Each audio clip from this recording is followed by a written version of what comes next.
Today, I am dealing with the top 5 reasons why visitor visa applications are refused. And what I want to do now is make sure that I give you those top 5 issues. The finances. What do you need to do? What the Home Office are looking for, or what the entry clearance officer is looking for, is a true reflection of your financial situation in your home country. So if you're making an application for a visit visa to the UK, the entry clearance officer needs to be satisfied that you are earning in accordance with the amounts that you're declaring on the application form. If you say that you're earning 100,000 in your currency, could be rupees, could be pounds, could be whatever. Whatever you're earning, that needs to be reflected in your tax documentation. That needs to be reflected by your bank statements, by your employer's letters. If you're self-employed, then you would have tax returns that show that income. And if you're working for somebody, then your documentation should be comprised of your pay slips and your bank statements and your employer's letter confirming what your income is.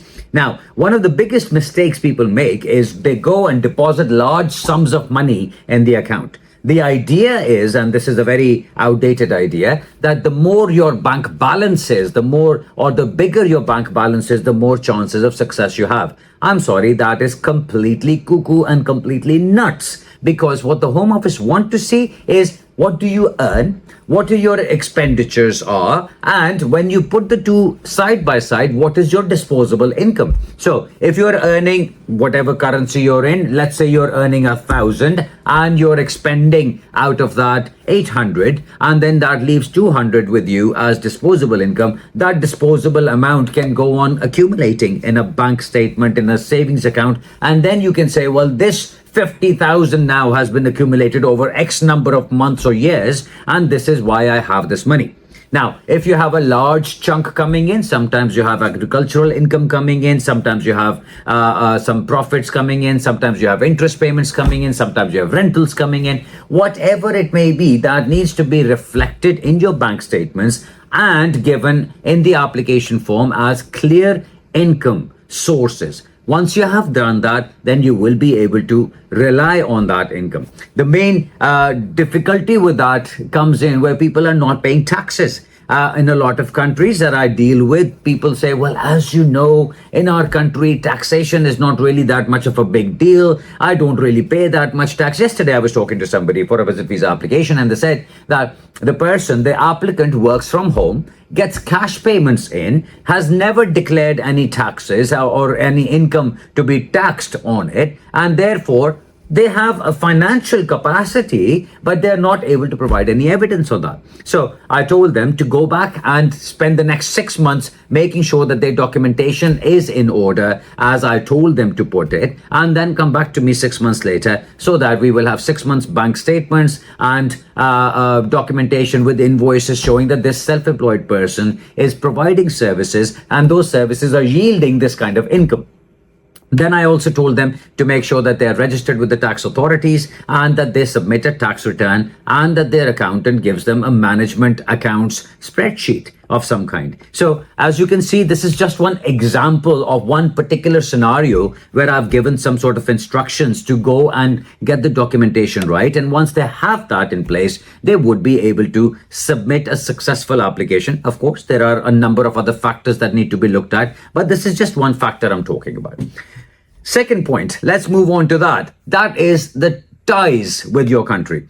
Remember, I've always said for visitor visa applications that there are 2 elements to it. One is your home country information, including your finances, your ties, your previous travel, etc., etc. And the second part is the sponsor in the UK, or your reason for coming to the UK. If you have a sponsor and the reason for coming to the UK is related to that sponsor, then of course all that documentation will be given in to prove what you are saying.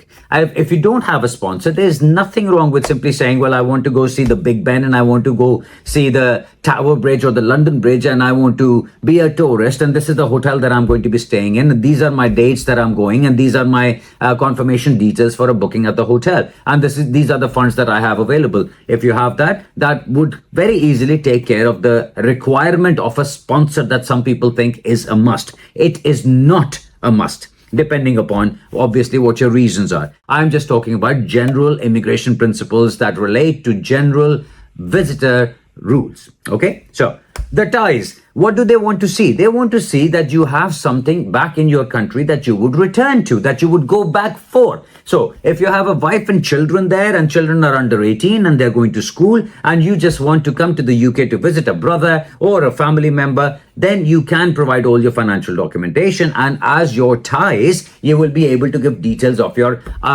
children who are still under 18, your spouse, your other ties like your assets in your country, like your investments in your country, whatever you may have that you will return to your home country for, that is what we can use as your ties. So that is another important factor to understand. Third point, third basic mistake people make. If you've had a previous refusal, don't close your eyes and say, well, if I don't talk about it, it will go away. It doesn't go away. It is still there. So if you've not given information about a previous refusal, there are a number of things that can happen to you. If the refusal was a very long time ago, more than 10 years ago, then it does not need to be declared there. But it's always best to mention it somewhere in your application or your cover letter that this was a situation 15 years ago when I applied and I was refused for such and such reason. If you have a previous refusal, please always ensure, especially if it's in the last 10 years, always ensure that you give that refusal. You give the reasons why that refusal was and why your application is now different from that. Because if you don't, and you simply say you've never been refused before, they will find out that you were refused before. And the implication of that is that you may be banned for another 10 years from making another application, because you would have been looked at, or you would have been seen as trying to deceive the Home Office, and that is never ever going to go in your favor. So please ensure that you do not do that. Next point, how much you intend to spend. This is a common refusal point that I see. I'm going to give an example of Pakistan. This is the most easy example in my view. So let's say you are saying that you earn 3,500 rupees a month. It's a very small amount. Let's just say, I'm giving it as an example. 3,500 rupees a month would mean probably 10 pounds. That's what it comes to. Now, if you say that you are going to spend 100 pounds on your visit to the UK, the refusal letter might say that you have declared your income to be 3,500 a month, which is the equivalent of 10 pounds. And you're saying that you're going to use 100 pounds when you are traveling. That is 10 times your claimed monthly income. Sometimes I've seen that what you're expecting to spend on your visit visa is 120 times your monthly income or 300 times your monthly income. I've seen ridiculous amounts like that, or ridiculous figures like that as well. So what is there to understand from this? When you are making an application, you need to ensure that whatever your income is, you are going accordingly to show what you are able to spend. So if you say that I've been saving for the past 10 years and I've got this amount ready and I'm going to spend the entire amount on a 2-week holiday to the UK, that will not look credible. Final thing that I want to talk about is what I've just briefly mentioned before, is the UK sponsorship and accommodation.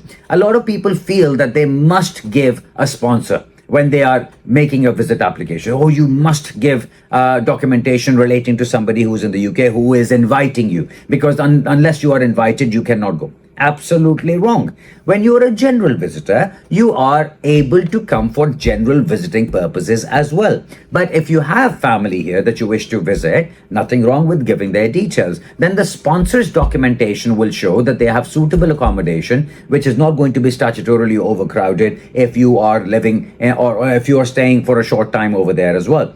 One more thing that I want to say along with this is a big mistake people make, and a lot of you would suddenly either take notice of this or would be nodding your heads that yes, this has happened. When you make an application, you say, I'm going to go for 3 weeks, or I'm going to go for 2 weeks, or I'm going to go for 2 months. And then you get the visa and you say, oh, I'm allowed to remain there for 180 days. So what you do is you make sure that you stay here for 178 days, and 2 days before your 6 months expire, or 10 days before, or 2 weeks before, or whatever. The idea is if you say that you are going to be coming here for a short period, whatever that short period is, make sure you go back in that short period, because you'll have a 6-month visa minimum, which allows you to stay in the UK for up to 6 months, but never stay a full 6 months. If you stay for more than 3 months, you will have problems next time, or you could have problems, or you could be denied entry the next time as well. A lot of times people, they used to do was they would have a multiple visit visa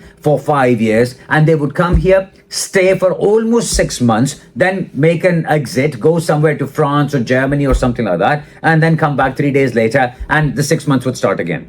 This was all in the past, in a distant past. If you try to do those things now, they will stop you at the airport, and they might cancel your visa, and they may deny you entry as well. So don't do that. That is not going to be a smart thing. Yes, if you've been granted a 6-month visa and you said initially that you're only going to go for 3 weeks, nothing wrong with that. Go for that 3 weeks time, complete the 3 weeks, and then you can go back to your country and then come again if you wish to. But it doesn't mean that when you enter for the first time, because you now know that you've got a 6-month visa, that you're going to do the whole thing, the whole 6-month thing. So please don't do that. I hope all of these tips would help. Of course, we do visit visa applications. If you want to get in touch with us, you know how to do so. You can go to our website. You can go to send me a text or book an appointment by going to our website, and we can then take care of your matter for you. Thank you very much for watching, and thank you very much for listening.